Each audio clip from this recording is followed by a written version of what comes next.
Uma vai ter, as duas têm a mesma altura praticamente, uma vai ter um pouco mais de ângulo ali de trabalho do quadril, né?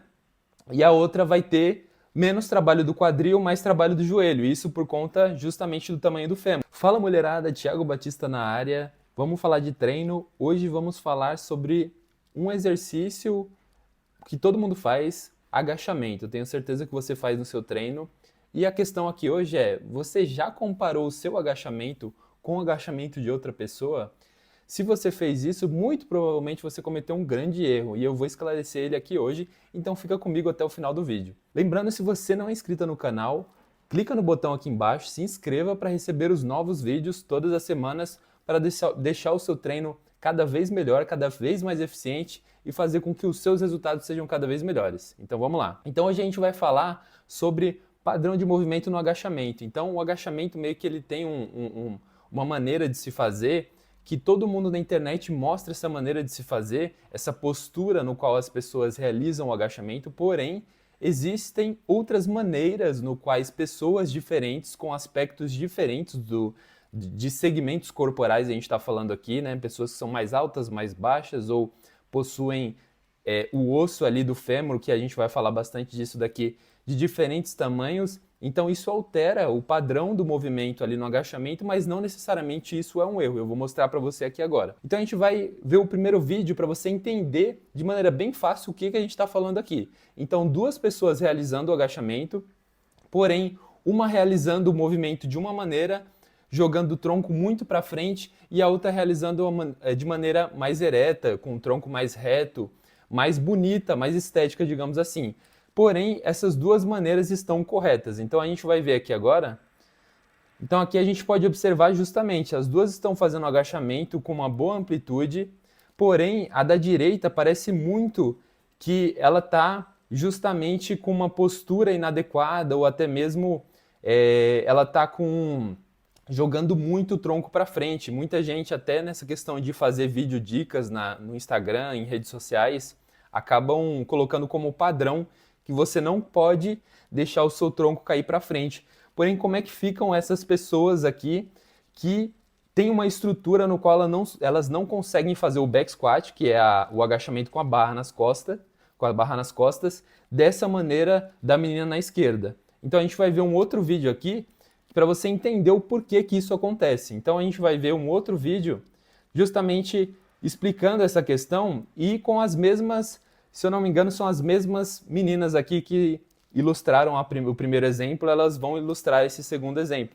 Então aqui a gente vai entender justamente o porquê o tamanho do seu fêmur, que é esse osso maior aqui da nossa perna, o porquê que o tamanho dele influencia totalmente na biomecânica do seu agachamento, na maneira no qual você vai realizar o movimento do seu agachamento, certo? Então vamos entender um pouquinho melhor aqui agora. Então aqui ele fala justamente que o tamanho do seu fêmur, aqui ele está fazendo até uma conta, uma equação, mas para a gente simplificar, ele traz até dados, mas para a gente simplificar aquele mesmo vídeo lá, uma vai ter, as duas têm a mesma altura praticamente, uma vai ter um pouco mais de ângulo ali de trabalho do quadril, né? E a outra vai ter menos trabalho do quadril, mais trabalho do joelho. Isso por conta justamente do tamanho do fêmur. Então, quero que vocês acompanhem essa animação aqui, ó, para vocês entenderem. Aqui, ó, justamente essa questão do fêmur. Então, quando o fêmur ele é um pouco maior, você tem que necessariamente colocar o seu quadril mais para trás e usar maior inclinação do tronco para frente. Então, é justamente essa animaçãozinha aí que você consegue entender o porquê que você vai fazer um agachamento com a barra nas costas e você precisa colocar o seu tronco mais para frente, justamente por conta do tamanho do seu fêmur. Então a gente consegue até ver aqui que uma das meninas ela tem o fêmur muito maior do que a outra. Então quem tem o fêmur menor precisa inclinar menos o tronco para frente. Então esse é o principal motivo pelo qual a gente tem esses dois tipos de padrões de movimentos, né? Então aqui a gente até vê, ó, a diferença entre as duas, né, em relação ao tamanho do fêmur, ó.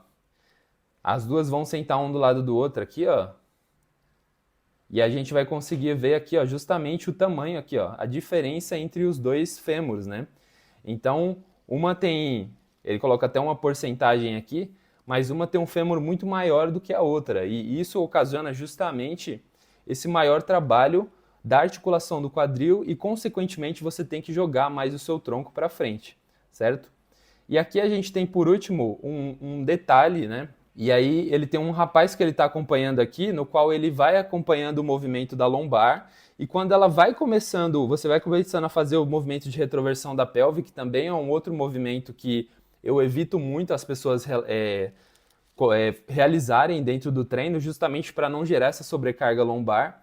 Porém, as pessoas com fêmur maior vão ter muito mais facilidade de realizar esse tipo de movimento de retroversão. Então, uma coisa que ajuda muito é realizar sempre a abertura sumô, a abertura mais aberta. Então, é justamente o que ele vai falar aqui agora. Então, ele vê primeiro esse movimento da pelve e depois ele fala, abra mais os pés ali e mantenha mais ali também a ação desses músculos da lombar, e assim você consegue manter uma boa mobilidade e você consegue manter também uma boa amplitude ali do movimento, certo? E aí também ele mostra até alguns trabalhos que são excelentes para a mobilidade de tornozelo e também para a mobilidade de quadril para realizar melhor o seu movimento do agachamento. É o que eu sempre falo aqui. Muita gente, 90% das pessoas querem realizar o agachamento de maneira perfeita já na primeira execução. O agachamento ele é um exercício complexo que você vai ganhando mobilidade e aptidão conforme o tempo.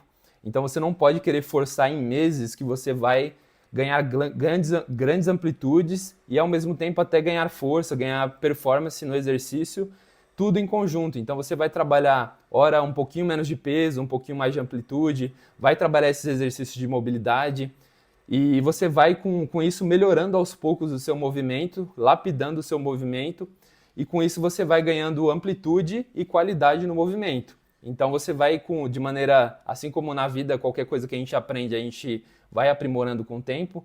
A mesma coisa é para o agachamento. A gente precisa do tempo para ir aprimorando aos poucos e também ganhando intensidade no treino ali, colocando os pesos ali devagarinho. Então é uma coisa que nada vem, o resultado de fato ele não vem rápido. Você vai precisar de tempo para de fato conseguir ter resultados. Então esse foi o vídeo de hoje, espero que você tenha gostado. Lembrando mais uma vez, se você não é inscrito no canal, clica no botão aqui embaixo, se inscreva, e se você puder deixar o seu like aqui embaixo, vai me ajudar muito a divulgar mais esse vídeo para mais mulheres como você. Então eu te vejo no próximo vídeo e até mais.